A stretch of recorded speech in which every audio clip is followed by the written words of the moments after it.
when he basically cracked life's ultimate cheat code, landing a level 7 civil servant job. No exams, zero struggle. Meanwhile, some of you study for years just to fail. Truly brutal, but for him it all starts with a crisp, formal salute. He politely thanks his superior officer for making this life-changing career recommendation. The commander congratulates him, joining intelligence, huge deal. He smiles warmly, calling the young special recruit an incredibly lucky man. The soldier stays humble. He says it only happened because his boss watched out for him. That officer bursts out laughing. He casually throws up rapid hand signs. He proudly drops the news that his new salary is literally about to double. Fast forward 2 years, he is living like a low-key legend in China.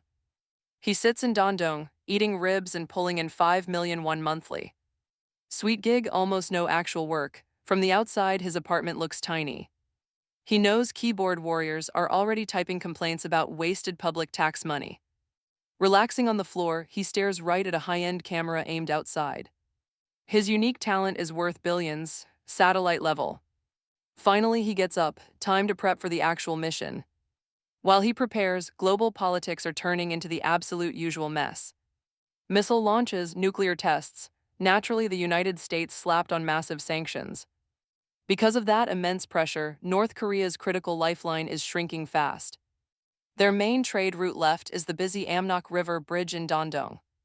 Billion-dollar American military satellites watch it from above, constant, heavy surveillance. But down on the ground, South Korea watches the area through him. His job mostly means staring at screens all day, but he is still a major asset.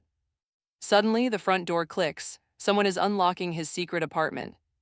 He reacts instantly, pulling his pistol and aiming straight at the doorway. An older man in a trench coat walks in, facing the loaded gun. Instead of panicking, the man calmly asks if his day off went well. He invites him out for dinner. The soldier lowers his gun, nodding quietly. They head to a bright restaurant, served by a waitress in a sleek red dress. Our protagonist's eyes linger a bit too long. The older man notices instantly. He warns him to stop staring before he burns a hole right in her face. He quickly denies it, claiming he is only looking for the menu.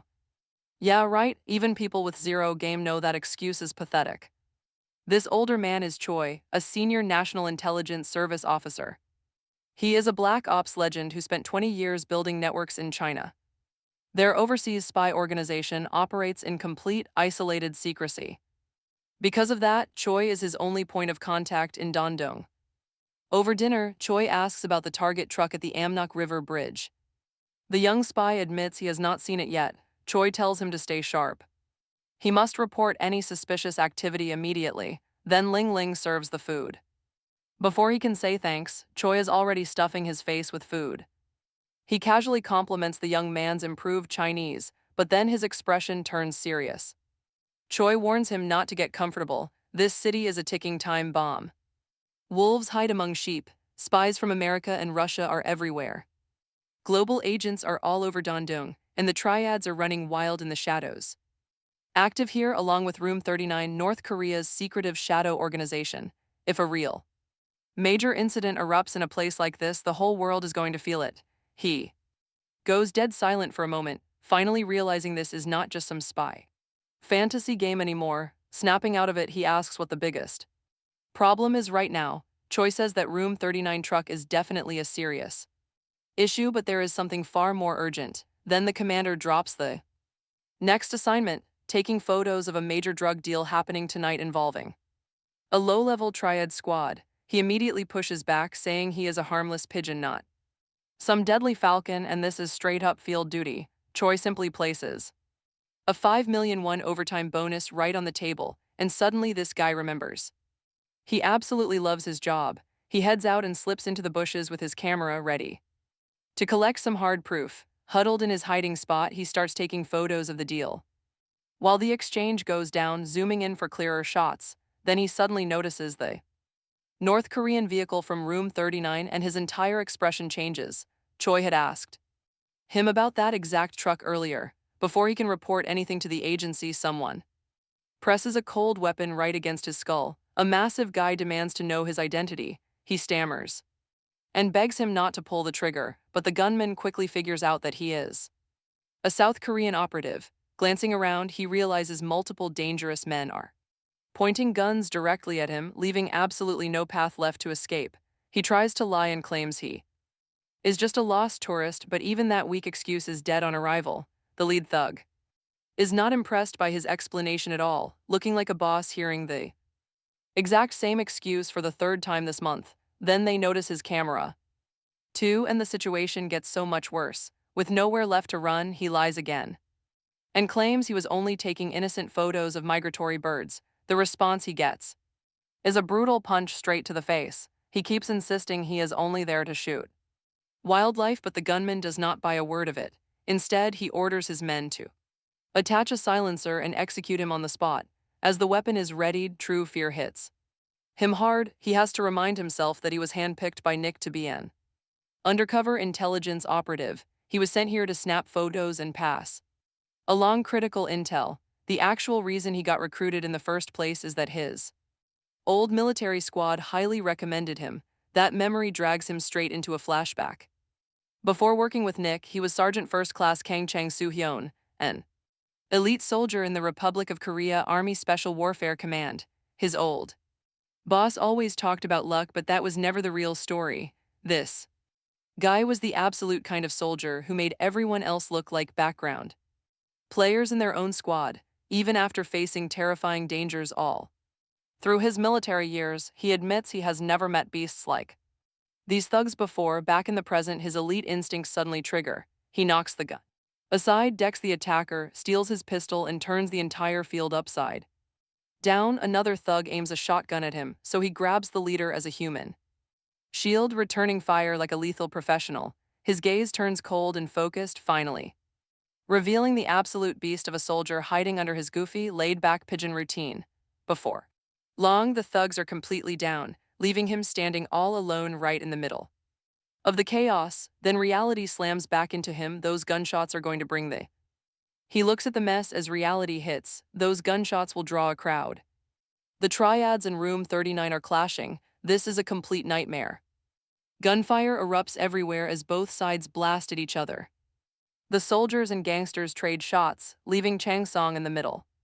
He stays crouched low. He is outnumbered 30-1. Survival mode kicks in. Right now, first he needs a weapon. Second, he needs a distraction. Luckily, he spots a nearby rifle. Yelling echoes through the air about wiping out the Chinese. He freezes to listen.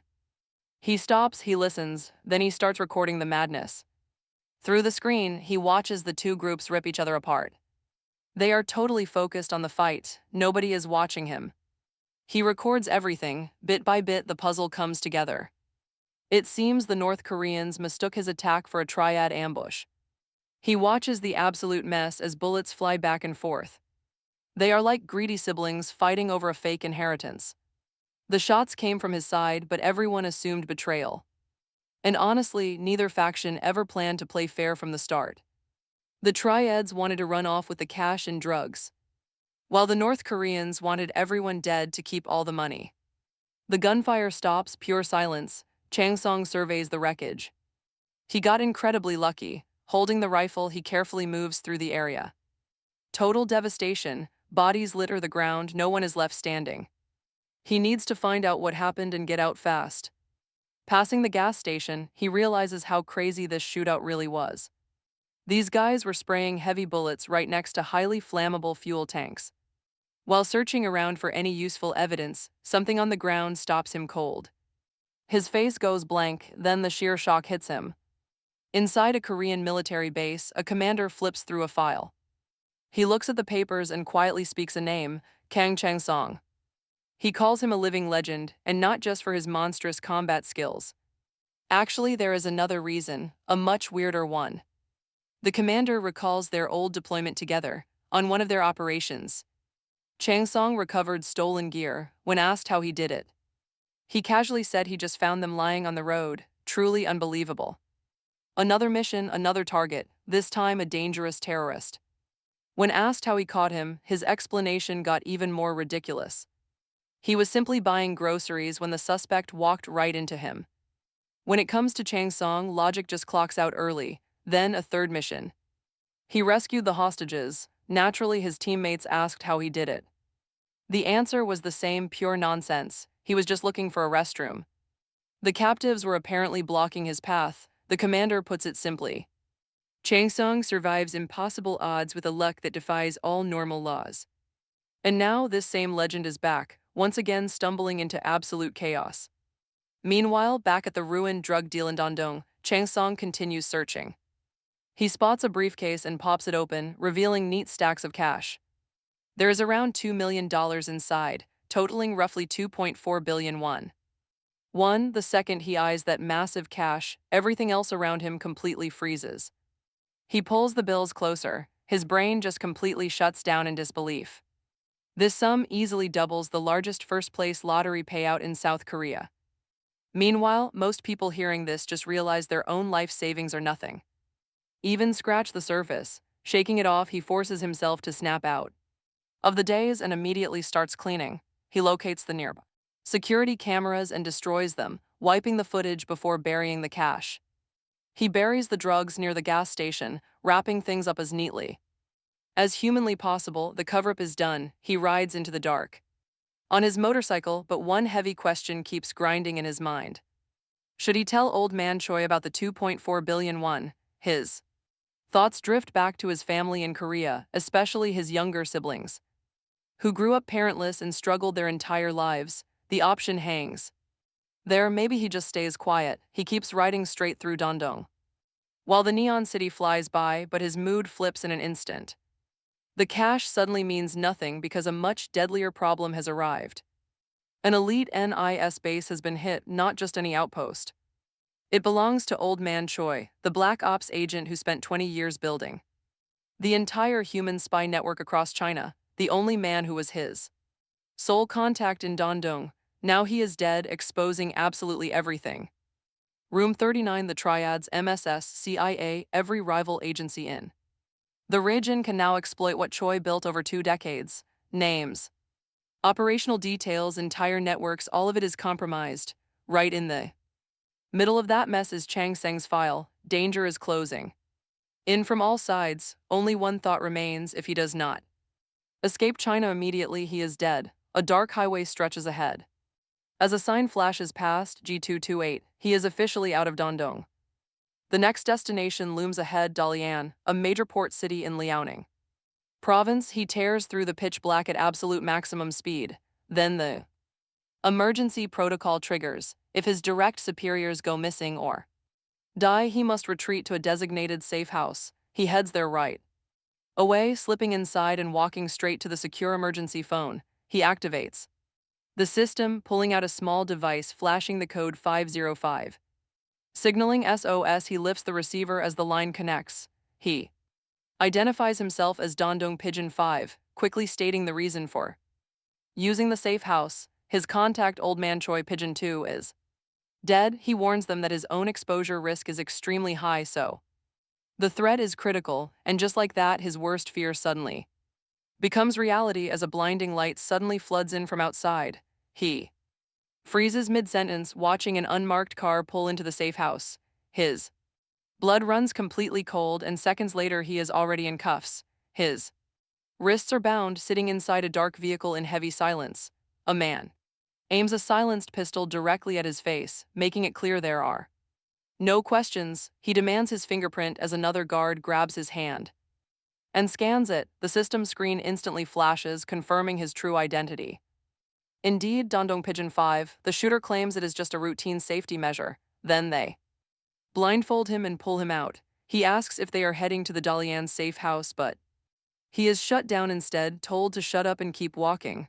After a long ride, they shove him inside a room and yank the hood off. His handler tells him to stay put until headquarters sends new orders. He has a bathroom is inside, so stepping outside is completely forbidden. Then the handler unlocks his wrists, mutters that he should get some sleep, and promises to return by tomorrow morning. The hours drag on as he lies there staring at the ceiling, shirtless on the mattress. His mind just keeps spiraling back to the same terrifying truth. Old Man Choi was taken out on the exact day of the shootout. There is a huge chance those killers are tied directly to what happened, and if that is True, they are definitely coming for him next. He is the last target standing. Since he was Choi's immediate junior, the panic keeps repeating over and over. If he cannot escape China, he is a dead man, yet a tiny sliver of hope. Clings to a final hope, the agency will surely smuggle him out safely, right? Morning arrives with a brutal reality check. He is called into a meeting and immediately gets slapped with the worst possible news. He must go right back to work. They are basically feeding him to the wolves. His identity is already compromised. And his office is completely exposed, yet the handler just shrugs it off. Claiming headquarters guarantees his safety, that cold dismissal makes him snap completely, and he demands to know how they could possibly guarantee that. The response hits him like a physical blow. He is just a low-level NES grunt. He stares in disbelief, asking him to say that again. The handler lays it out. Without a shred of empathy, everyone knows agents are monitoring the Amnok River Bridge, China's MSS, North Korea's intelligence network, and even rival nations already know he is there. There is zero value in killing him. And doing so would just be a pointless hassle. Left speechless, he desperately tries to prove his worth. He argues that while satellites watch from above, he is the one doing the real groundwork. That should make him crucial. The handler does not even blink. He coldly remarks that everyone's work is important, but if he vanishes, they will just replace him by tomorrow, so he should get moving. Go to work, they say. Bro gets told he is completely replaceable, just like some ordinary office drone. What a brutal reality check. A low-level employee's life is so worthless that nobody even bothers to pull the trigger on him. He is just not worth the paperwork. So he returns to his small apartment, slumped on the couch looking absolutely defeated. Empty cans and junk food messy on the table, staring at his laptop, he asks himself if his life is truly that meaningless, not even worth a bullet. That is a brutal way to destroy someone's pride without raising a voice. Then, as he lies there completely devastated, two suited men slip inside behind him. And one of them is already holding a heavy red axe, ready to strike. He lies there chewing on his food, completely oblivious for one final, fatal second. Suddenly, the attacker swings. The blade comes crashing down with terrifying force, slicing through his snack bag and slamming deep into the couch where he just lay. The hitmen are stunned that they missed, because down below he is already dodging. He leans over the table, glaring back with a chilling, dangerous look in his eyes. He drops one final, cheerful word, cut to Dandong City over in Liaoning Province. Under glowing red lights, a cold, sharp axe hangs directly over a trembling face. The guy begs for his life, swearing he will never sell backroom drugs here again. Especially not on Black Dragon Society turf. Then the giant holding the weapon steps forward.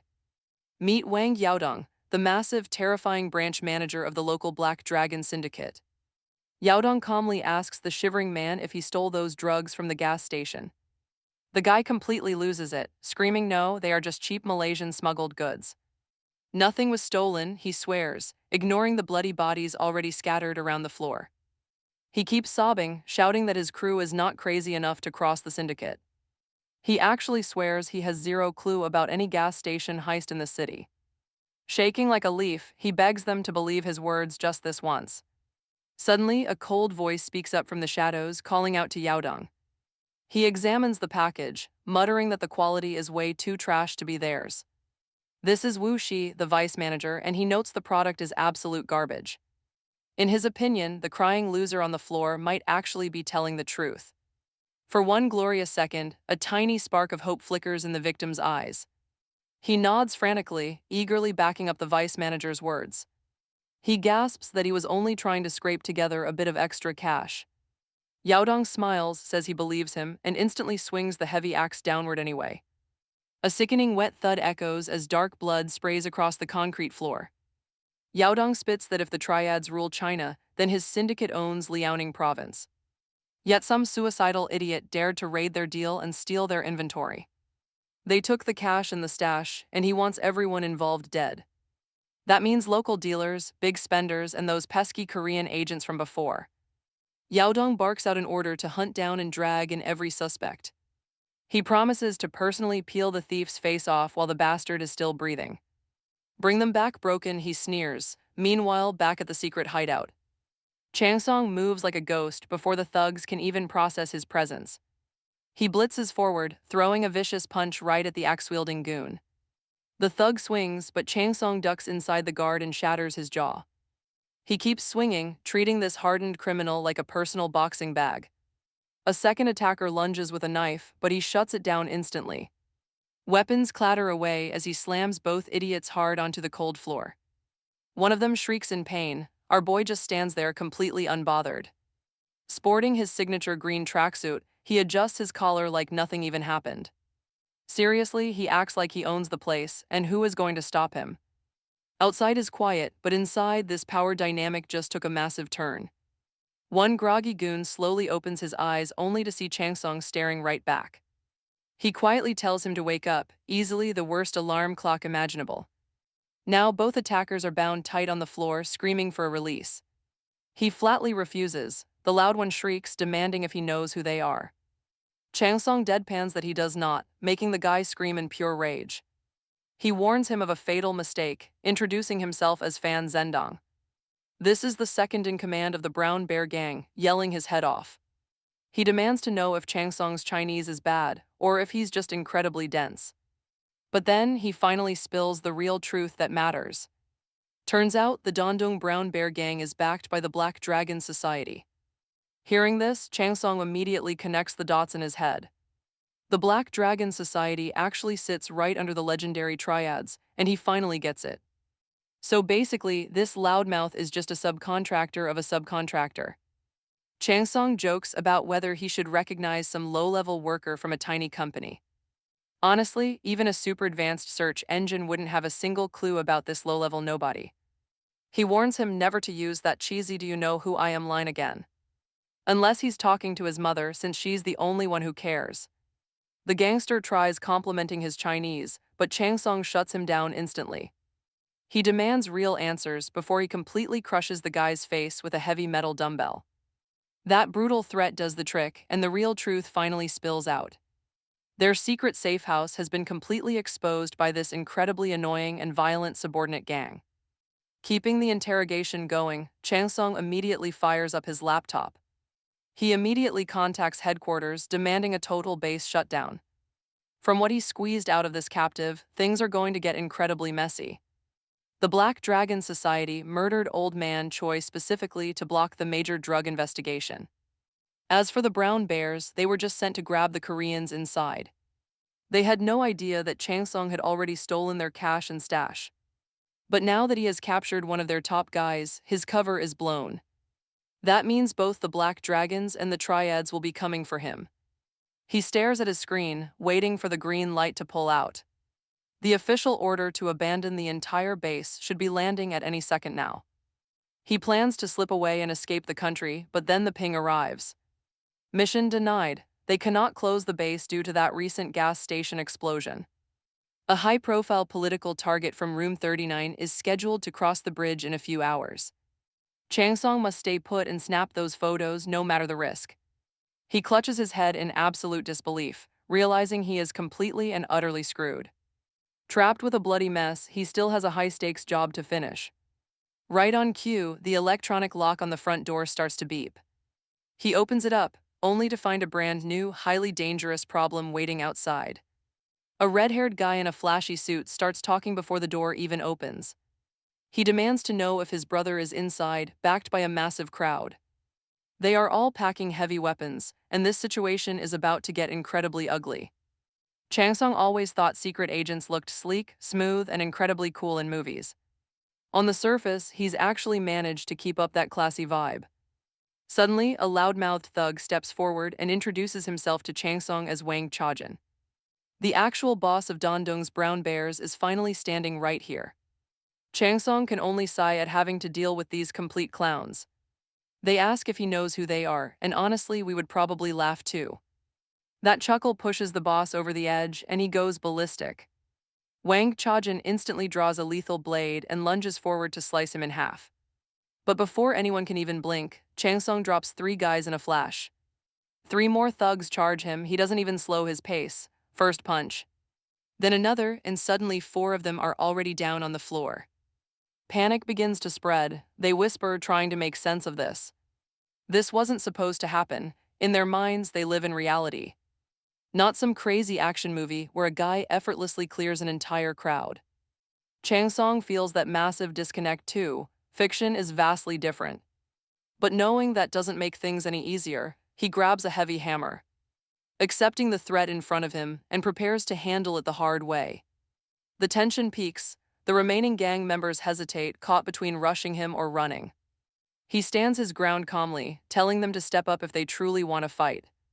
But right then, a completely different voice cuts through the tense silence. Someone complains that a useless rookie forced his senior to travel all the way to Dandong. He continues mocking the new generation, grumbling that recent recruits are totally hopeless. Honestly, harsh corporate bullying sounds exactly the same everywhere. The newcomer glares over, asking if this idiot is the one called Pigeon 5. This senior is actually Peregrine Falcon 9, a deadly Black Ops agent and field combat specialist. Changsong quietly asks to confirm his identity, and the veteran just snaps back. He points out that he already made that clear in his official headquarters message. Then he barks that Changsong's very first word should have been a deep apology. He is furious because the number one rule of intelligence work is avoiding exposure. Yet somehow, this clumsy rookie allowed a secure safe house to be compromised by thugs. Changsong tries explaining that the building actually belonged to the late Pigeon 2, which drew the Brown Bear gang, and he was only following orders to use it. That logical explanation doesn't calm the senior down. He immediately yells at him for talking back. Changsong bows and apologizes right away, but even that humble reaction isn't enough. The angry senior complains that the rookie cannot even control his own facial expressions. Shifting back to the mission, the senior demands updates on their surveillance target. Changsong answers quickly, explaining that the raw footage was already sent earlier. The primary target is likely number 4, the main person managing room 39. Naturally, the veteran senior immediately fires back with the next obvious question. Why on earth is he still lingering here instead of preparing to withdraw? That is when Changsong nervously hesitates, confessing there is still one problem left. He reveals that some of the gang members are currently tied up inside. The veteran completely loses his temper, asking if Changsong has completely lost his mind. It is incredibly reckless to expose his identity without even covering his face. Changsong awkwardly mutters that it is already too late for masks anyway. They have already seen his face. That confession only makes the lecture worse. The senior grabs his collar, roaring that he compromised the safe house and his identity. Yet the rookie still has the nerve to call himself an agent. Changsong tries to defend himself, explaining it was a sudden surprise attack, but absolutely nothing can save him now. The veteran completely shuts down his excuses. Taking full charge, the senior promises to handle the messy cleanup himself, then drops a devastating bombshell. He fires the rookie right then and there. Next, he orders him to leave the country tomorrow and never return. If he ever steps foot here again, he will personally end him. Changsong stands there looking completely wrecked. He is just not agent material. He mutters that he cannot quit yet, not until he finds that 2.4 billion won. Calculating everything in his head, he wonders if there is still any way out. Especially after getting shut down this hard, right now it looks completely hopeless. Just then, the senior agent opens the door to check on them and freezes. Headquarters reported only 2 thugs, but the room is absolutely packed with them. He turns around, demanding to know why there are so many, but Chang Song just shrugs. Casually, he explains that 15 more joined the pile, asking if that is a problem. That completely sends the senior over the edge, and he immediately starts losing his mind. Cursing loudly, he shouts that wiping out 17 civilians is not what agents do. This is pure terrorism, and he demands to know what the rookie is planning. How on earth is he supposed to clean up this massive information leak now? Chang Song goes quiet for a moment, his mind racing as he processes the mess. Then his face shifts. He raises a finger, claiming he has a quiet solution to this. Leaning in closer, he whispers that this one simple move will fix the entire situation. The senior just stares at him, completely thrown off, thinking only one thing. A total madman. Honestly, who could blame the senior for thinking that? Meanwhile, the tied-up thugs suddenly realize these two are the exact targets they want. One thug whispers to the others to break free because they must catch them. No matter what happens, they cannot let these agents slip away. They have to escape. If they fail, Wang Yaodong from the Black Dragon Society will surely slaughter them all. Another thug asks the obvious question, how can they catch anyone in this state? They all jumped him at once and still got completely overpowered without a fight. Chang Song just watches the panic unfold in silence, totally unbothered. Then Wang Chujian speaks. He begs the rookie to let them go, but before he can even finish speaking, gasoline starts pouring right over his head. Chang Song calmly says they saw his face. Since they saw him, they cannot live. The red-haired guy starts screaming in pure terror. Chang Song just stands there, wearing a peaceful smile that makes it 10 times worse. He calls him combustible trash, then casually flicks the lighter right open. Hold on, because we have to flash back 10 minutes to see how this started. The senior agent looks at Chang Song, admitting that rookies usually do weird things. But even by those standards, this kid is just built entirely differently. Chang Song mentions that a gas can should easily finish off their little problem. The senior asks what he plans to do, and Chang Song has a wild idea. He wants to ask the tied-up gang how they should resolve this messy situation. The senior asks why he does not just ask Nifty Keisha instead. No way, Chang Song says, choosing to ask the Brown Bear gang instead. The scene jumps back to the room, where the rookie holds up his lighter. He starts pressing them for answers, and one terrified thug blurts out a defense. Screaming, he claims the liquid is just lubricant, but Chang Song has an answer. Spraying it makes the gears turn faster, making the brain work much better. Then, he demands they give him one good reason why they deserve to live. The gang completely breaks down, crying out, wondering why he even wants them dead. Chang Song tells them it is simple, the Black Dragon Society is a huge hassle. Plus, they all saw his face, but Wang Chujian points out that he showed them. Chang Song doesn't even bother to argue properly, he just stands there. He keeps repeating one fact, they saw his face. The leader freezes. He finally realizes he picked a fight with the absolute wrong guy. Talking to Chang Song is like facing a bear with gasoline. He switches tactics fast. On his knees, he starts begging for mercy. He promises if they walk, nobody will ever speak of this day. As leader of the Brown Bear gang, he swears to keep them quiet. But Chang Song isn't buying it, he straight up tells them goodbye. The whole room panics. Wang Chujin begs him to wait, just wait. Give me a moment, he begs. Chang Song pauses, holding the lighter. He warns him that without a perfect plan, death is absolutely inevitable. Their task was to hunt suspects. Instead, one guy folded your gang. The entire Brown Bear gang got absolutely dismantled by a single man. Will the Black Dragon Society really let this go? Not a chance. If they operate like the triads, then these guys are completely finished. Best case scenario, they survive only to be looked down on forever. And honestly, that is by far the most generous version of their future. So, unless they give him a real reason to trust them, they die. Dead silence fills the room. He asks if anyone has a better plan. That heavy pressure finally forces Wang Chujin to blurt out his proposal. If your idea is useless, if you just ask for trust, you die. Listen first, the gang leader begs. I can spill everything I know. I will tell you everything about the powerful Black Dragon Society. That catches Chang Song's attention. He tells him to keep talking. Wang Chujin explains that leaking information means instant death for them. Helping a leak gets you killed, so nobody here would dare talk. Then he presents the key part, the one thing that guarantees safety. If Chang Song records a video of their crimes with everyone present, it binds them. That incriminating footage becomes their ultimate, unbreakable lifeline. Chang Song stares at them thinking, are you truly okay with this? Wang Chujin admits with absolute exhaustion that their current situation is no different. Chang Song analyzes the proposal and realizes it actually works. Honestly, guys, this is a massive win for him on multiple fronts. He needs to stay in China to secretly transfer those 2.4 billion won. Plus, he needs intel on the Black Dragon Society to find Old Man Choi. He must keep digging into that massive drug operation to destroy it. If these thugs stay quiet, it buys him valuable time before NAS acts. The agency won't be able to force his immediate retirement either. Once everything clicks into place, he smirks. The plan is perfect. He instructs his senior to record. The senior nods and preps the camera. Even the seasoned agent is left completely stunned watching this unfold.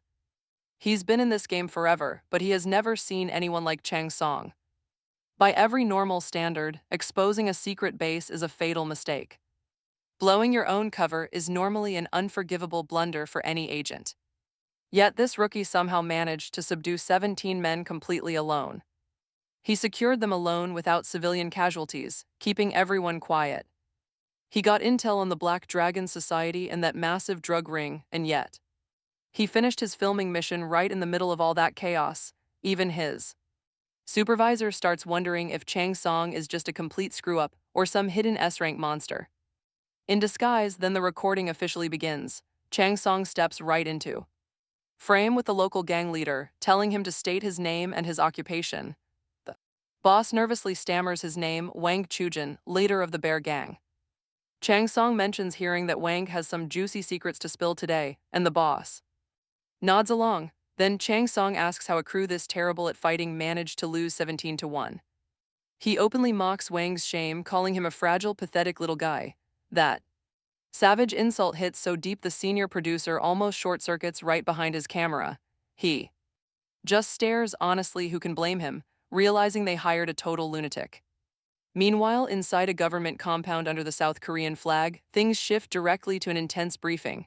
A secret report comes in. Dove 5 pulled it off, standing at the podium, a female officer explains that Dove 5 captured the RDM-34 leader and relocated him straight to Dandong.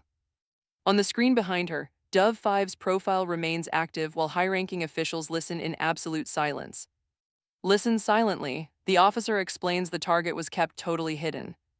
Hidden, she calls this highly unusual, and honestly that is.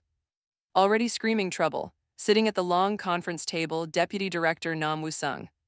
Wearing a sharp suit, he questions why such a major figure would move to Dandong of all places. The explanation quickly shifts over to Dandong's chaotic, lawless atmosphere. In a black and white flashback, heavily armed soldiers fire into the darkness, bright muzzle flashes lighting up the night. Nam points out that this specific border zone lies between North Korea, China, and the dangerous triads, making unexplained incidents incredibly common there. Basically, the geopolitical equivalent of a complete free-for-all. Don't even ask questions. The female agent presses him, pointing out they still have absolutely no definitive conclusion. Then she explains that based on what has been confirmed so far, the stolen cargo included 20 kilograms of ephedrine along with $2 million. She notes that the tracks were completely wiped and the entire cover-up was executed with perfection. The presenter's tone turns dead serious as she lays out two possibilities. Nam listens intently from his seat. The first theory suggests we are looking at a massive, coordinated assault launched by either North Korea or the powerful triads themselves. Then she brings up a second, far more unsettling scenario, that it was actually a lone wolf, not a military group or some political faction, but one highly trained operative, whose background is a total mystery. The agent notes that this ghost's true goal remains entirely unknown. Nam reacts poorly to this. He grips his temple and sweats, looking like that second theory just short-circuited his entire mind. Wiping the cold sweat from his forehead, he admits that this lone wolf theory gives him total chills. The report describes a phantom baiting both factions with traps, taking the RDM-34 boss straight from the meeting hall, then vanishing without leaving a single trace behind. The presenting officer warns that this is a stunt only a legendary top-tier ender on an extreme level could actually pull off. She warns that if someone like that continues running operations around the triads, Dandong, and the entire northeastern border territory will erupt into a massive war zone. They must track this target independently and make it their top priority. Nam agrees that they will deploy. They deal with it separately, prioritizing it. Nam agrees to use this perfect opportunity to capture the target alive. The female agent looks ready for action, and the order goes out to deploy every available agent immediately. A map highlights Changchun and the surrounding region with Dandong marked close by. Nam raises his hand, giving the order to start the operation to capture the RDM 34 leader. The mission is marked for a rookie agent. Honestly, that is wild. They really looked at an international powder keg and said, send the rookie. Rookie. The scene jumps to a cramped alleyway between buildings. Two cars are parked terribly, blocking the way. Tempers are already flaring. Would park like that and block the paths? A red-haired man in a loose suit steps forward with a crowd behind him, calling out to the old-timers, telling them to cherish what little time they have left. 2. Elderly men face him, annoyed and confused. One asks why this red guy is telling them to move. The redhead leans in with a vicious grin and says today he will take not only their business, but their lives. 2. Total cringe. Honestly, who writes this stuff? One old man mutters that his mood is officially ruined. Then boom, the redhead gets slammed down hard. When he sits up, our man is standing nearby. The redhead demands answers. Dove 5 answers coldly, saying he is death. Then he proceeds to beat the redhead up, who immediately switches tone and apologizes. But the apology does not stop the beating. Dove 5 tells him to hurry up, apologize, and move the car. The two old men watch, commenting that the fourth-floor kid is nice, but they wonder what is wrong with his friend. Dove 5 tries to explain his friend's behavior, saying his buddy is basically self-taught when it comes to manners. Translation: Bro was raised by an absent father and an absent mother too. From above, someone watches from a building. The fat man wonders what he is supposed to do with that guy. The scene moves to the local food joint. Dove 5 sits with his new buddies, waving with a friendly smile and calling for Ling Ling to take an order. Ling Ling responds warmly, recognizing him immediately. Dove 5 compliments Ling Ling for her weight loss. The masked man from before realizes that unlike agents who erase their presence, Dove 5 blends into the surroundings, looking like just another local. As Dove 5 makes small talk with Ling Ling, the masked man thinks it is honestly hard to tell if Dove 5 is actually good. Fair enough, his spy method has basically turned him into a friendly neighborhood NPC, not even mad.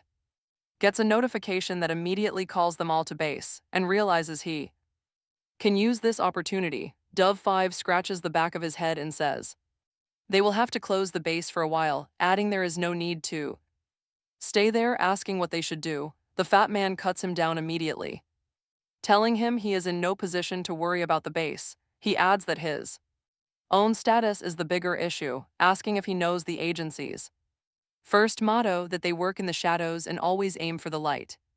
The fat man explains that the basic rule of espionage is not getting caught. Then he turns the point directly onto Dove 5, making it clear that his careless conduct as a black ops agent is a major issue. Dove 5 starts sweating. The fat man warns that if he reports this, the kid is getting fired immediately, but then he admits he actually rates Dove 5's skills pretty highly. One last chance, that is all the fat man is willing to give him now. Dove 5 is stunned. Apparently, a massive full assembly order was just put out. Nobody knows the mission yet. He tells him this is a do-or-die moment. Fail this and he is kicked out of the country, never to return. No second chances, no wiggle room, no respawns, and absolutely zero room for error. None. Dove 5 squeezes out a tight smile, asking if he gets a choice. He tries cracking a joke about his survival rate, but it instantly falls flat. Do you want to get fired today? The rookie instantly backs right down. He laughs, gives a quick thumbs up, and promises to jump on command. How high? Deep down, he knows he is completely screwed, but lets it slide. His face hardens. He has 5 mouths to feed and cannot afford to lose. He must succeed no matter what. Soon, night falls over the secret base.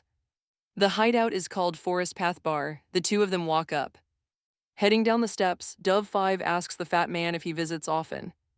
Only his second time. He explains that Dove 1 and Dove 3 are here. In fact, every single agent from nearby regions will be gathering at this spot. Everyone is coming. As they get closer, the warnings begin. He tells the rookie to pay attention and avoid making any stupid mistakes. Keep it clean. Dove 5 quietly nods, saying he understands the rules. To be precise, that means absolutely no real names are allowed. None. Inside the base, a huge, smiling man raises his drink in welcome. He happily greets the fat man like an old buddy, calling him first bro. So much for the rules. They literally failed the name test on second one. Dove 5 wants answers, but the fat man has an explanation ready. Calm down. The fat man explains that first bro is just a nickname. His real identity is safe. Suddenly, someone calls Dove 5 the wrong name. The fat man cuts in, declaring his new handle is Hyunguk. He just nods. He sits down. The cheerful guy introduces himself as the legendary Dove 1. Sharing a laugh, he tells him to call him first bro as they drink. Dove 5 leans over, whispering to ask why he got stuck with Hyun-guk. It beats Samson. The fat man whispers back that his previous code name was worse. That is fair. Dove 5 admits it could be worse but still looks annoyed. Right on cue, first bro shouts for Samson to bring over some beers. Dove 5 covers his mouth, snickering because the name sounds so incredibly ridiculous. The joke ends. Samson walks in, completely turning heads with her stunning looks. His smirk evaporates. He realizes what an absolute beauty Samson actually is. A complete shift. A black dragon mobster lights up amidst a room of bodies. The boss sits quietly, ordering his men to dump the remains far away. His goons report they roughed up everyone in sight but found nothing useful. Zero leads, just a bloody mess to clean up, no progress at all. The boss demands answers from room 34. Wuxi steps up to report. Their leader, Director Choi, has already arrived in Dandong to handle things. This amuses the boss, who expects an explanation for the gas station mess. Instead, Wuxi reveals that Director Choi is demanding massive compensation. He snaps instantly. Wuxi explains that Choi blames the Black Dragon Society. Since the incident happened in their territory, so the boss immediately calls for war. He orders his men to prepare. Diplomacy lasted about 3 seconds. Wuxi stops him, saying Shen Yang ordered them to accept the demand instead. If they fail to deliver the North Korean cargo by the day after tomorrow, they will lose the whole Korean market to the Malaysians. They also must calm Director Choi down and buy the special medicines he brought. The boss absolutely hates this. He slams his fist on the table, cursing the Korean Daydream gang for being ready to buy at a premium if the purity is good. Then he blames the gas station thief, demanding to know if Wuxi got anything from the police. Wuxi says the security camera analysis near the station is almost done. The boss grins. Soon they will finally see the thief's face. Meanwhile, Hyun-guk introduces himself awkwardly as Dove 5. Dove 1 laughs, admitting he expected a real maniac. Then Dove 3 suddenly appears. She introduces herself in a calm, cold voice. While Dove 1 explains she is Samsoon, the moment Hyun-guk sees her, he instantly malfunctions. The guy thinks she is insanely gorgeous. His hand shakes as he grabs his beer. He tries to act professional, but his brain has completely left the chat. Dove 3 asks about the name Hyun-guk. The guy panics and blurts out that if the leader says he is Hyun-guk, then he is Hyun-guk. He instantly worries he sounded way too eager. Dove 3 just gets annoyed about her call sign. She grumbles about why her name is so weird when normal options exist. Dove 1 tries to joke around, but she shuts him down fast. Hyun-guk sits there realizing these secret agents are absolutely nothing like what he expected. He thought Samsoon would look like a famous Korean actress, making him incredibly nervous to meet them. Instead, everyone here has a weirdly intense, unhinged personality. Definitely not the uptight elite spy vibe he imagined.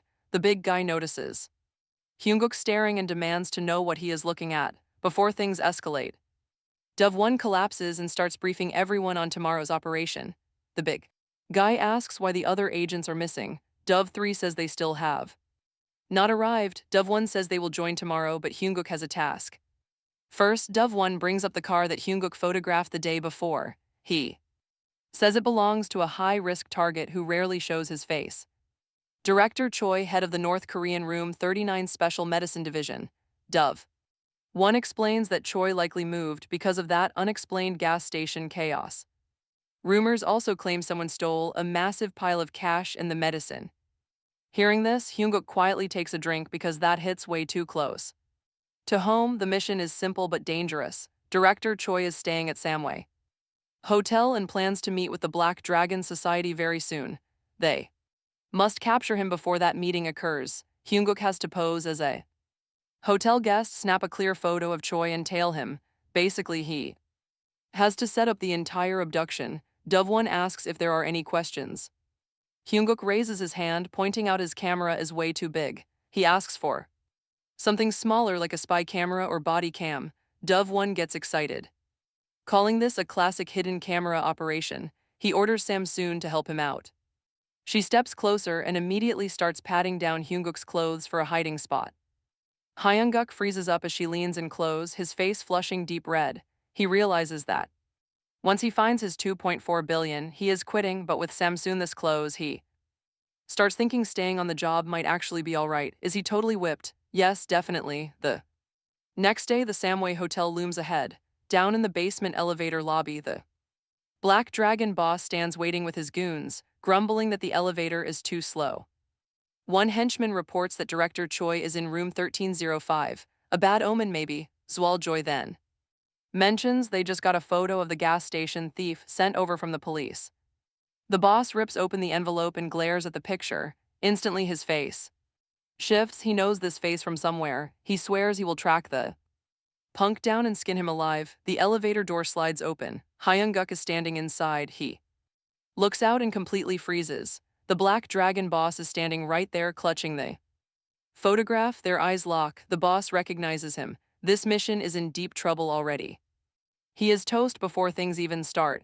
Hyung-guk just freezes inside the lift as the Black Dragon leader double-checks the photo in his hand. Hyung-guk immediately recognizes the group as heavy-duty mobsters and tells himself to keep a straight face. No showing any fear of the Black Dragon Society, the boss glares, sensing something is wrong. Watching the security feed, Samsoon urgently tells Hyung-guk to play it cool, not like an elite agent but a clueless Korean tourist. Our hero forces a huge, goofy grin and acts like he is searching for some famous strawberry cake place. He frantically points down the street to make it believable. It is painful to watch, but he fully commits. He chooses to act the fool to survive. The mobsters start pushing past him, but one massive thug grabs his shoulder, barking at him for blocking the elevator door. Hyung-guk panics for a split second. In his ear, Samsoon urges him again to play the tourist. So Hyung-guk starts flailing, pretending he knows zero Chinese. He babbles apologies, begging them not to strike him, acting totally helpless. The boss keeps squinting at the picture, still doubtful, but decides Hyung-guk is probably nobody of consequence. He signals his crew to move out. Walking away, he orders them to hunt down the motorcycle thief. Right after the meeting, he tells them to spread the bike's plate number to the whole crew. Hyung-guk buzzes Samsoon and asks who those Black Dragon thugs were. Samsoon quickly identifies them. That pale-haired fighter is Wu Shi, the Dandong vice branch leader. The huge boss is Wang Yudong, the leader of the Dandong division. Hyung-guk tenses at that name. He remembers the tied-up, red-headed thug mentioning a monster connected to Old Man Choi. He recalls Old Man Choi getting taken out completely. His face falls. Wang Yudong is no ordinary mobster too. Back to the mission details, Hyung-guk sits at a table and observes that the two factions are already in there. Samsoon notes the Black Dragon crew is a major wild card, but the plan remains unchanged.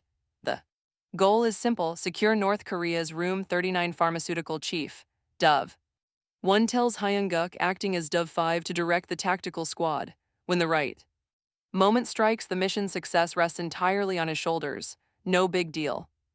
Typical rookie gig. Then Samsoon cuts in with a warning: the Black Dragon vehicles are on the move. Once their meeting wraps up, the target should slide away on his own. The Mark drives off and Hyung-guk tails him on the motorcycle. The plan is to strike when the target is alone.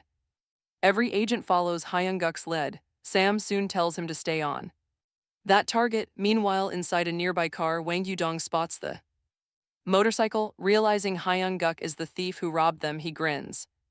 He feels incredibly lucky to find the exact bike. Wang orders his crew to ram Hyung-guk, shove him in the trunk, and bring him back.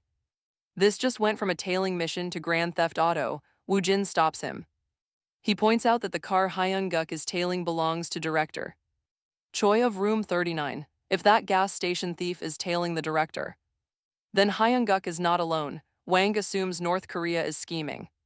He snaps and furiously orders all of his men to arm up. Meanwhile, Room 39 director Choi Young-gil is also watching the chaos. To him, it looks like the Black Dragon Society is making a move. His drivers tell him they will arrive at the warehouse very soon.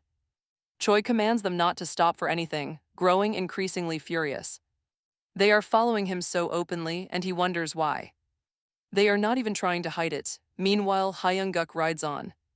He shadows Choi's car while the Black Dragon Society tails him. Samsoon runs the license plate and realizes who is behind them. The Black Dragon Society is here. This road setup is totally cursed. Rooms 39 in front, Hyung-guk in the middle, gang behind him. Hyung-guk realizes why they want him. He remembers the massive theft. He took 2.4 billion won and 20 kilograms of medicine. Worth 5 billion won total. They figured it out and he panics. Under his helmet, he knows he is dead meat if they catch him. He starts losing his mind while riding, begging for his life. Samsoon tells him to hold on as backup arrives in 5 minutes. The secret agents mobilize while the entire Black Dragon branch deploys. They are heading out in full combat mode for a clash. 3 massive factions are crashing together in this chaotic city mess. North Korea, the agents and the gang. Samsoon yells at Hyung-guk. He speeds forward, trapped between his targets and his pursuers. Only 5 minutes remain until blood spills. Hyung-guk rides hard. He is still panicking and the operation is about to explode. Samsoon desperately calls out to Hyung-guk as the location shifts. Inside a North Korean safe house, the leader is breathing heavily. He asks why Hyung-guk is idle. Hyung-guk answers from outside. But the situation is ridiculous. He is crouching by a dog. He is holding its paws while an old lady talks. Hyung-guk panics. The friendly woman keeps pushing the dog closer to him. Hyung-guk is forced to play nice while a massive crisis unfolds. He is literally stuck on dog duty. He explains the situation. He tells Samsoon that he parked safely and was not followed. He tracks the target there, noting that the Black Dragon Society gave chase before backing off. The target finally got out and entered a nearby house. Hyung-guk stares at the building. Suspecting this is actually a room 39 safe house, clutching his dog, Hyung-guk decides to contact headquarters first, but Samsoon quickly tells him to wait. Other agents are close by, so they need to hold their ground and observe. Just then, heavy gunfire erupts from the safe house, catching Hyung-guk completely off guard. Samsoon hears the chaos over the comms and panics. Hyung-guk instantly realizes that the Black Dragon Society is raiding the Room 39 safe house. Inside, hostile gunmen storm the halls, spraying bullets and shouting orders. They scream that these thieves stole from them and demand a complete execution of everyone. Their goal is simple: take back the stolen cash and special medicine. The safe house quickly becomes an absolute bloodbath, watching from outside. Hyung-guk finally pieces the puzzle together and gets why they are fighting. This whole clash is actually his fault, a rare moment of total self-awareness. Samsoon warns him that if this keeps up, their entire operation is done. Hyung-guk flashes back to the harsh warning that failure means his career is over. But his mind immediately jumps to a much bigger, more terrifying nightmare. If he gets fired, he loses his 2.4 billion. That instantly flips a switch. Hyung-guk informs Samsoon that Dove 5 is moving in. She immediately panics. Since she is a non-combat agent and Hyung-guk has absolutely no weapon. He stares down at his plastic grocery bag and starts prepping it like tactical gear. Samsoon realizes his crazy plan and screams that a shopping bag is not a weapon. She desperately begs him to act like a gentle dove and just stay put. But Hyung-guk grips his cart, reminding her he has 5 mouths to feed back home. The brutal reality of rent has officially become his ultimate power source. He marches toward the shootout, dragging a floral shopping cart behind him. Samsoon calls him completely insane, wondering what a single dove can accomplish. An outside guard hears the squeaky wheels, but Hyung-guk drops in from above first. A heavy can of dog food flies through the air, knocking the guard out cold. Hyung-guk lands smoothly and pushes forward. Samsoon watches the monitor in disbelief. Genuinely questioning what kind of monster he is, he strolls inside like he owns the place. Cart in tow, Samsoon realizes he has absolutely no backup plan and no real weapons. But Hyung-guk just keeps pushing forward. The absolute madman is literally bringing groceries. To a deadly gunfight, talk about peak plot armor as he enters the building. A plastic power strip and a frozen mackerel become lethal tools in his hands. Gunmen scream in agony as he beats them down with random household items. Samsoon mutters that he does not act like a normal spy, but he is terrifyingly strong. Hyung-guk finally reaches the vault room containing the cash and the special drugs. As he crouches to check, a rival thug shouts that they found the loot. Hyung-guk quickly realizes the deadly shootout has already come to an end. The Black Dragon boss barks orders to grab the cash and special medicines immediately. They need to move fast before witnesses show up, confirming they eliminated everyone inside. That grim news hits Hyunguk hard. The Black Dragon Society is stealing his fortune. They just walked away with his 2.4 billion and ended the safe house leader. This is an absolute disaster, career-ending and wallet-clearing bad outside room 39. The survivors finally regroup. A woman quickly warns director Choi that their secret escape route is about to be discovered next. Choi is absolutely furious, cursing their enemies. The Black Dragon Society for pushing things this far. Payback is coming. Suddenly, Songyeon spots something. She points directly toward Hyunguk's parked motorcycle nearby. Choi immediately recognizes it as the vehicle Black Dragon used to tail them earlier. He grins, deciding that heaven must be helping them. He orders Songyeon to plant a tracking device on the bike. Meanwhile, Hyunguk is sprinting through the streets with his shopping cart, trying to reach his ride. A silent trap is set. Choi figures that whoever rides that bike will lead them straight to the enemy camp. Tomorrow they pay. Meanwhile, our clueless hero keeps running, totally oblivious. He has no idea his motorcycle was just turned into a homing beacon. 3 factions, 1 mission, yet a floral grocery cart steals the entire show. Sudden flashing police lights cut through the night near the safe house, and Hyunguk bolts, refusing to let go of that heavy floral cart. He realizes that if the cops grab him now, the game is over. He needs his motorcycle fast. Suddenly a car pulls up. Hyunguk stiffens, expecting the worst, but Daejeon leans out and yells at him to get in. He dives inside and they speed off. Daejeon immediately starts chewing him out for going rogue. Hyunguk just shrugs, calmly explaining that he wanted to confirm if the operation actually failed. Daejeon is not ready for that level of casual logic. Hyunguk points out he checked the casualties inside and the main target was missing. He figures the target probably escaped through some hidden exit, so technically not a total failure. Flawless logic, at least he is standing on business. Meanwhile, back at base, Dove1 completely flips the script. He throws his thumbs up and happily calls the operation a success. The team is stunned and Donjin is totally lost. Dove Gallon demands to know how this is a victory when they lost the target and never even breached the place. Dove1 explains it is all thanks to Hyunguk. Our hero just stands there wishing he had subtitles for his own life. Sam soon steps up to clarify. The main goal was gathering Room 39 intelligence. And Hyunguk already secured valuable assets. He dumps out the floral bag, revealing a phone, laptop, external hard drive, high-end graphics card, wallet, cash, and luxury watches. Daejeon realizes he grabbed literally everything. Pure loot goblin behavior, but somehow he secured actual mission value. Dove1 admits the rookie got lucky, but Daejeon still demands disciplinary action for Dove5. Samsoon agrees that Hyunguk acting alone without any official orders was incredibly reckless. It was a massive gamble that could have compromised everything.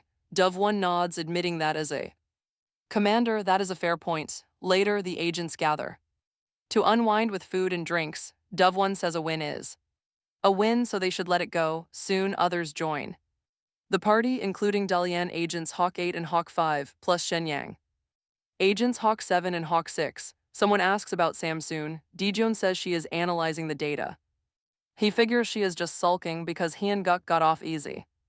Then he makes a dry comment about her stubborn personality and marriage.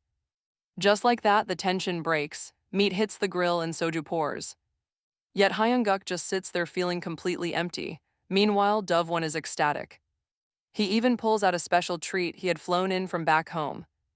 It is homemade kimchi, a taste of home that hits different after years abroad. For a brief moment, the chaos fades. It feels like a family dinner. Then Daejeon ruins the vibe. He warns Hyunguk not to get defensive. He claims the rookie only survived that entire nightmare through pure luck. In his day, acting like that got you beaten half to death. Hyunguk stays dead silent, but the other agents immediately start arguing. Half of them demand strict protocol, while others argue that results are all that matter. The whole table gets incredibly awkward. Hyunguk just wonders why they are even fighting. The cozy mood is completely ruined, and he just wants them to stop. Dove1 suddenly cuts through the noise. What is the most important duty of an NIS agent? Dove Jeom recites the textbook response, stick to rules, follow the plan. Work in shadows, serve the light, but Dove 1 suddenly slams his fist down. That is not what he meant. He wants them to remember Hyung-guk's words. Specifically what he said before raiding the safe house. Hyung-guk looks utterly baffled. Dove 1 reveals he watched the body cam footage from that wild shootout. Hyung-guk rushed into a deadly crossfire completely unarmed, surrounded by bullets. Before crossing that threshold, he declared there was something he had to protect. Of course, he meant his cash, but Dove 1 completely misinterprets the gesture. He claims Hyung-guk dove into that North Korean Room 39 war zone for duty, facing down the triads just to protect his nation and its innocent citizens. The pure level of delusion leaves the entire room stunned into absolute silence. Then the table erupts, standing ovation, they are praising his patriotism. Hyung-guk just sits there, utterly lost, before awkwardly thanking everyone. Talk about failing upwards, he became a national hero by protecting cash. He decides to roll with it and starts hunting down his lost motorcycle. The next morning, the bike's tracker suddenly moves. Director Choi receives the news. Grinning with satisfaction, he orders all forces to mobilize immediately for deployment. The target is locked. Tonight they are raiding that secret hideout. Night falls and another disaster is already loading. Over at the Room 39 backup safe house, an operator shares some news. The motorcycle tracker stopped, and they just spotted the enemy hideout nearby. Director Choi beams with joy. He immediately sends his tactical units out. Under the cover of darkness, the hunt begins. Hyung-guk spots the approaching vehicles. He recognizes the plates. These Room 39 guys are armed like it is World War II. 12 hours earlier, the squad is resting back at base. Hawk 7 speaks up. He credits their success to Hyung-guk, who still has absolutely no clue. Hawk 6 explains that his actions saved the Selyong agents from staying behind. They head out praising the super rookie. Now their second phase begins. Dove 1 briefs them on the target, intercepting the Black Dragon Society's shipment. Specifically, stopping North Korean illicit goods from smuggling into Incheon port. They are using the valuable files Hyung-guk recovered from Room 39. They discover details about a massive illicit shipment arriving very soon. The operation at Incheon port is closing in, and Dove 1 says everyone has duties. But this mission is now the absolute priority. Their first task is simple. Locate the Black Dragon Society's Dandong headquarters. Dove 1 says they have 6 suspected locations. Suddenly Han-guk speaks up, he knows the exact spot. The room instantly falls silent. The rookie just casually solved their biggest headache. Samsoon asks how he did it. Han-guk just smiles. Claiming he just got lucky, he explains he picked up the info during some solo digging. A flashback shows him getting a tip from an informant. Admitting he did not plan this, but everything just lined up perfectly. He breaks down the chaotic situation surrounding the black market medicine trade. The veteran agents listen, stunned that the rookie already knows so much. Samsoon notes the source might be sketchy, but they are running out of time. Another senior mutters that Han-guk must have a horseshoe hidden somewhere. Dikayon watches Han-guk, suspecting the kid is just improvising. He plays it by ear, yet everything somehow goes his way. Is it actually possible for one guy to be this ridiculously lucky? Han-guk just sits there with a blank face, wondering why everyone is glazing him. Dove 1 calls for immediate action, but Han-guk reminds them of a small problem. He ditched his motorcycle at the last mission site and needs to retrieve it. Dove 1 tells him to ride with Dikayon, grab the bike, and scout the target. Meanwhile, the North Korean agents in Room 39 are already tracking that very vehicle. Their radar operator reports that the hidden beacon is finally on the move. Director Choi immediately orders all active units to tail it. Han-guk and Dikayon arrive on scene, only to spot Room 39 trucks rolling in. The enemy vehicles pull right up to the Black Dragon Society branch. The branch leader spots them and panics, wondering how the North Koreans found them. Suddenly, North Korean agents storm the warehouse, and a massive gunfight explodes. They seal the exits, shooting anyone who tries to make a run for it. The warehouse becomes a complete war zone as bullets fly in every direction. It is a mystery how they tracked down the secret medicine vault. But Han-guk points out that this chaos actually works in their favor. The syndicate cannot move their stash now, so their mission is already a success. Dikayan stares at him, convinced this whole wild setup is somehow the rookie's doing. His gut tells him Han-guk planned this, even if it seems impossible. A mission that should have taken months is wrapping up in a single day. Peering at the warehouse, Han-guk notes that the North Koreans won the shootout. But what are they searching for? Dikayan grunts, warning him not to rely on luck. The enemy did not find what they wanted, and they are pulling out empty-handed. Dikayan prepares to give the rookie a lecture on real, calculated spycraft. But when he turns around, Han-guk has already vanished from the vehicle. The crazy kid is currently sneaking straight into the syndicate's smoking warehouse. Dikayan quietly fumes, realizing the rookie is acting entirely on his own. Winning once by luck has clearly given him a very dangerous set of habits. The rookie needs a harsh reality check, but then Han-guk walks out. He is lugging massive bags of loot, and Dikayan is about to lose his mind. Han-guk tells Dehyun to grab the cash bags and get out, but Dehyun completely freezes. He looks inside the bag and sees stacks of cold hard cash. His entire attitude flips. Shouting in disbelief, he pulls out fat stacks of bills and literally starts sniffing them. Talk about folding at light speed. Dehyun immediately starts dreaming about what this cash means. With this much wealth, he mutters, they will never have to touch stocks ever again. Han-guk snaps at his partner for sniffing the bills, urging him to hurry up and move. Dehyun just laughs, pointing out how casually Han-guk is speaking to his senior officer. Han-guk completely loses his patience and says there are 4 more bags left. That means Dehyun needs to start moving, which instantly makes the senior officer pause. He blushes and sweetly agrees to help. Just like that, their second mission wraps up. Later on, Dehyun asks where they are going next, and the answer is clear. They are heading straight for the Black Dragon Society. A few hours earlier they watched the chaotic aftermath near the syndicate's Dandong branch. Han-guk observes the scene. It seems North Korea won the shootout, but they were searching for something specific. They wanted the special medicines but found nothing, so they got angry and pulled out. Han-guk analyzes their motives, noting they wanted cash, special drugs, and revenge. They wanted payback for the safe house attack, then a realization suddenly clicks. If they retreated in a rush, something highly valuable remains, prompting Dehyun to bolt. He runs straight for the warehouse as Han-guk chases after him, wanting his share. While sprinting, Han-guk starts reflecting on the things that actually matter more than cash. He remembers Old Man Choi, who was his only real comrade. He also remembers Dove, the black agent who tried to stop the drug smuggling. Dove was brutally eliminated by Wang Yudong, leaving Han-guk with a heavy decision. Even if someone else finished the job, he needs to see the boss with his own eyes. Gun raised and ready, he slowly steps into the room and spots the target. Wang Yudong is slumped in a chair, bleeding heavily and clinging to life. Han-guk stands over him and calls out his name, but the boss still talks back. He tells Han-guk that his big mouth has officially earned him a death sentence. But Han-guk knows better, seeing that the North Koreans already took care of it. He quietly offers a brief, silent prayer for Old Man Choi to rest in peace. With one goal accomplished, only one remains as he considers their hasty retreat. They fled too fast, meaning a hidden stash still lies somewhere in this warehouse. Since the obvious spots are clean, Han-guk starts searching for anything out of place.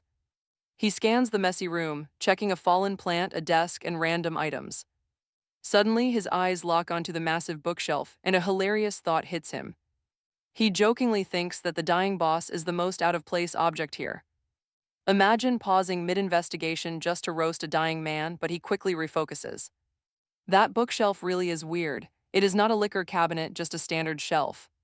And let's be honest, Wang Yudong is definitely not the type to read books. A massive mafia boss reading all day is a pretty hilarious mental image. Han-guk pushes the shelf, and it shifts to reveal a hidden door opening. Inside, a secret vault is absolutely stuffed with cash. He hit the ultimate jackpot. He flushes the special drugs down the toilet and claims the massive fortune instead. Han-guk and Dehyun return to base with bags of cash, leaving everyone stunned. Dehyun reveals the final count is a mind-blowing $20 million.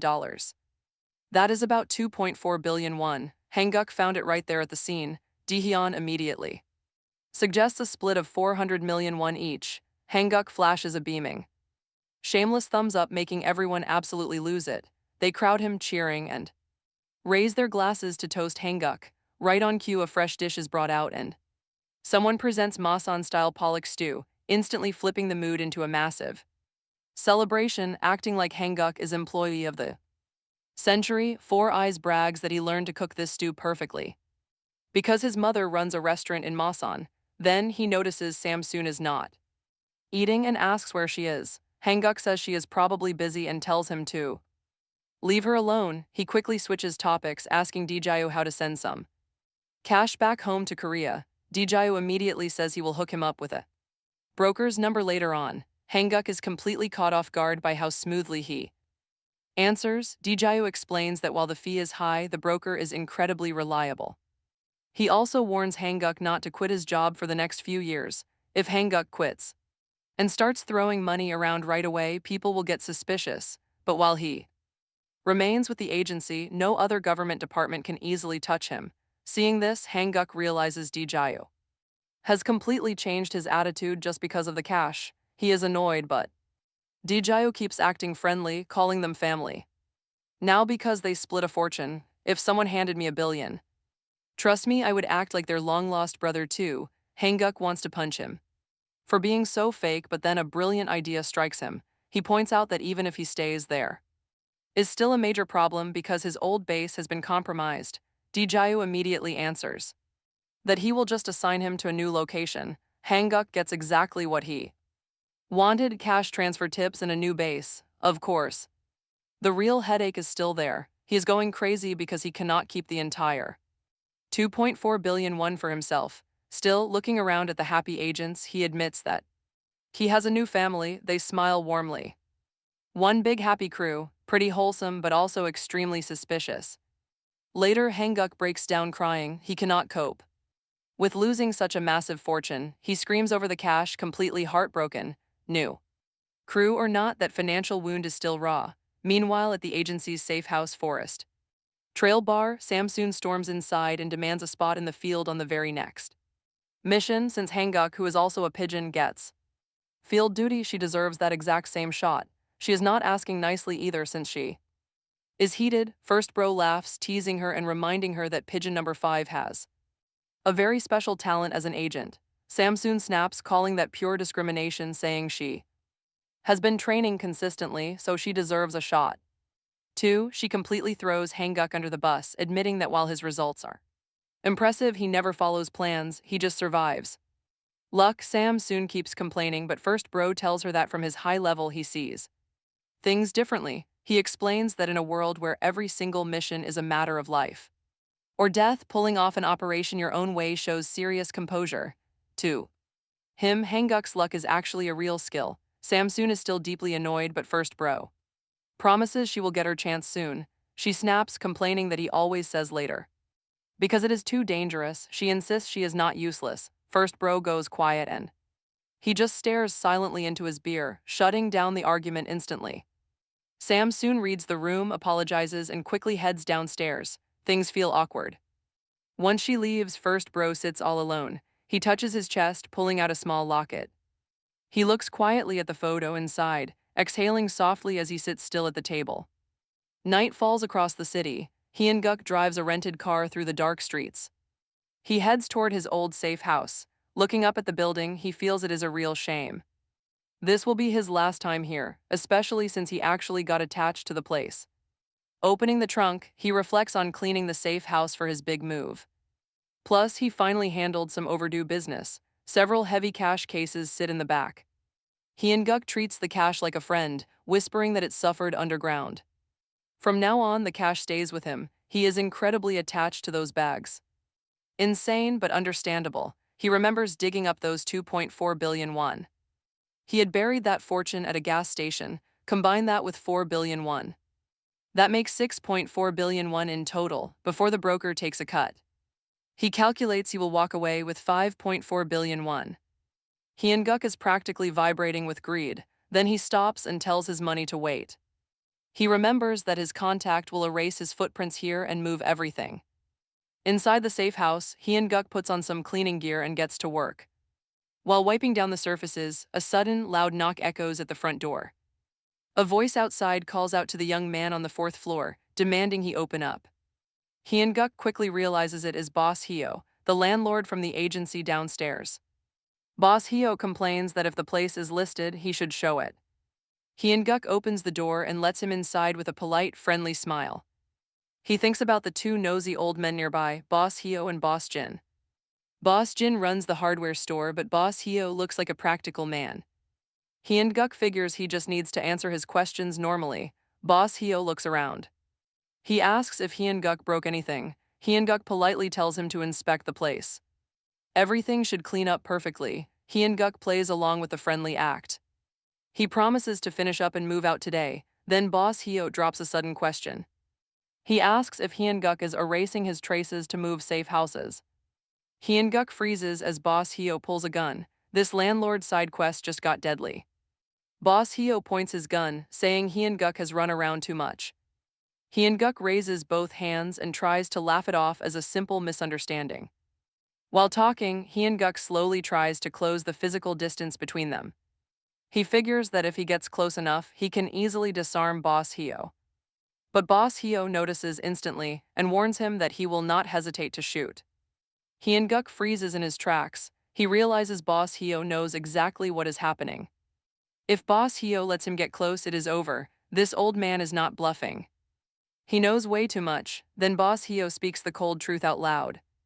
He calls Hyun-guk an active agent of the Republic of Korea and nay. Boss Hyo warns him not to make a move, holding a gun and a small transmitter. If a shot is fired or if he presses one button, the building goes on lockdown. Special forces are waiting to storm the building. Hyun-guk knows he is trapped. Hyo clearly came to talk. If he wanted him dead, he would have fired already.